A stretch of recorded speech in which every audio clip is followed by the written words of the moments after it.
Let's start this conversation for your women in relationships, and continue to comment below and share this video if you're watching right now, right? But first, ladies, I don't know if you guys will agree with this. There are a bunch of studies that says any man that wants to be with a career woman, a very career-driven woman, is asking for trouble.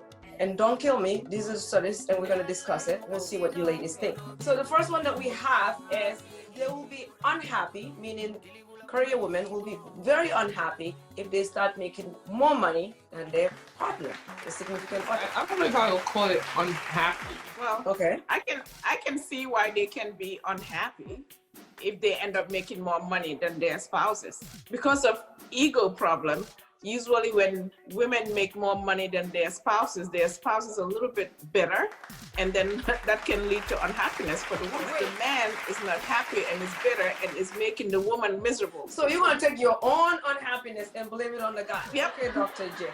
Okay. I don't think that's what she's doing, Juka. Because think about it. If I'm making more money than my husband's ego is now salty that I'm making more money than them. The problem does not even start with me. The problem starts with him.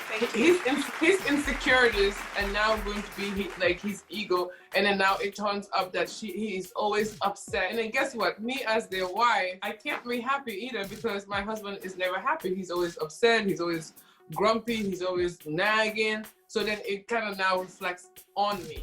I think that's what the study is saying, and that's what Jay is saying. No, the study just said what it said. You are translating the study how you want to translate it. But go ahead. Olay. So I get what Dr. Jaye and Amy are both saying, but just going by what the study is saying, it's saying that the women are unhappy. I've seen examples where some women make more money than their husbands. They kind of feel bitter a little bit, and I don't think it has anything to do with the man. It's usually culturally or based off of society, usually the husband is like the provider. So if they feel like, okay, they maybe making more money, they're stepping up more, then they feel some type of resentment.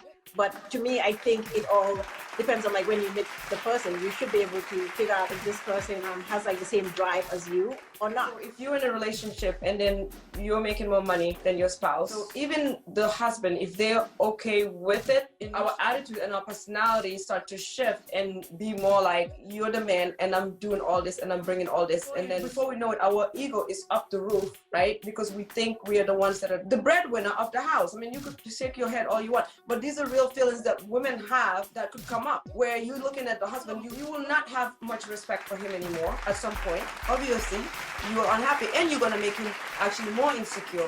Like you said, Olay, you actually said it. Culturally, whether it's in America or Africa, wherever, men are supposed to be breadwinners, okay? So they already have an issue with the fact that they are not breadwinners. So psychologically, there's something in the back of their head that's telling them, oh, you're supposed to keep up, you're supposed to do this, you're supposed to do that. So even if you have a woman that is absolutely does not care about how much money, who brings in what, as long as the household has been cared for, that's all they care about. The fact that you may go to work and come home and don't even cook dinner, the man will always say, oh, the reason why you did not cook because you think you this. If you go out and buy something pretty, oh, the reason why you're trying to spend a lot of money is because you think you this. You make more money because you think you this. That if they're telling you we can be in a relationship and I don't care how much money you make, trust me, that will always become an issue. Whenever there's an issue in the marriage, that will always come up. When there's a problem in the relationship, that will, oh, you think this, oh, you think because you all that, oh, you think because you're smart. This is very serious, actually, because now that you're saying this, Dr. Jaye, I remember there was an incident. It was an African guy that actually, it was very sad. He took his wife's life and his own life, I think, as well. But during the last seconds of it, one of the things that he was saying was, you came to America and now you have a good job and you're making a lot of money and you think you're all of that. Do you guys see that video? Yeah, was it the nurse? I think the wife was a nurse. There is actually a nurse that I don't know personally, but I know of her that used to work in one of the big hospitals here in Dallas. The guy did not kill himself, but he killed her real brutally for the same reasons. It is a serious issue. We're talking about it lightly, but it has broken a lot of relationships, a lot of marriages to the point of death. Actually, it's pretty serious. The problem I have is I think it's very important, not just Africans, but mostly with Africans, for us to find it comfortable to have the uncomfortable discussion about finances with our spouses even before we get married. People find it so rude and so disgusting, and I don't know what. Once you start bringing up financial talks, like it becomes like a big abomination. Oh, why do you even want to talk about this? Like this is, oh my God, like why? So you don't love me. What they don't understand is the number one cause of divorce in the entire world is actually finance. It's financially related. Okay, so we have to be honest with ourselves. We have to be open to have these discussions with our spouse even before we get married. So if you're dating someone, these are things that you want to talk about. Some people find it very uncomfortable talking about it. So what point in relationship do you think is like actually a good time to bring up that conversation? There should not. I don't think there should be any time frame in this. There should not be any timeline to when should we bring up this conversation, right? You know your spouse. It's not a one size fits all. Again, it's case by case basis. You know who you're in a relationship with. Once you get comfortable, I think you guys should start discussing these issues and putting things into perspective. Like if you see the guy committing suicide and killing her, taking her life, it's because these are not conversations that they had before. So he's very uncomfortable once he sees this woman like progressing. And it's not like probably the woman even had an issue with anything about it. It was him that has issues about it, and that's what we're talking about. Olay earlier on said something very, very important, and I just can't agree enough, okay? This whole thing needs to start before even marriage. It starts from dating, right? These are things that you want to have in place. Do I have the same drive as this person, right? It's what do you want to achieve in life in the next 10 years? That's the drive, right?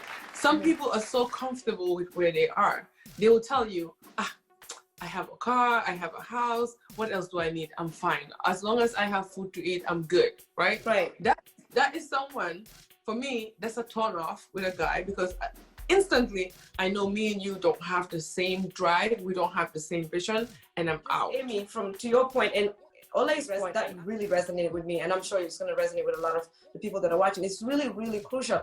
And it's also okay if the guy doesn't just want a simple, normal life, right? Because there are a lot of people, they find happiness within that, where they just want a regular job, they just want to be able to feed themselves, take care of their little problems, and then they find they don't want because they say the more money you have, the more problems you have. So some people don't want that. From the get-go, you realize that that's not what you want. You are very driven, and your goals and your dreams and aspirations are bigger than life. You certainly will know that this is not the right fit for you. But unfortunately, I don't think this is something that we pay attention to when we first start getting in relationships, especially after. So like I said, Juka, it's all communication. And back to your question around like, when should you bring this up? To me, I think you should bring it up if you actually thinking that this is going to be a serious relationship, may end up getting into marriage. And if you're watching, make sure you comment below. And also say your piece, because we are all going to learn from each other. We don't know it all, but if you say your piece, you may just read the comments and also learn a lot from it. Let's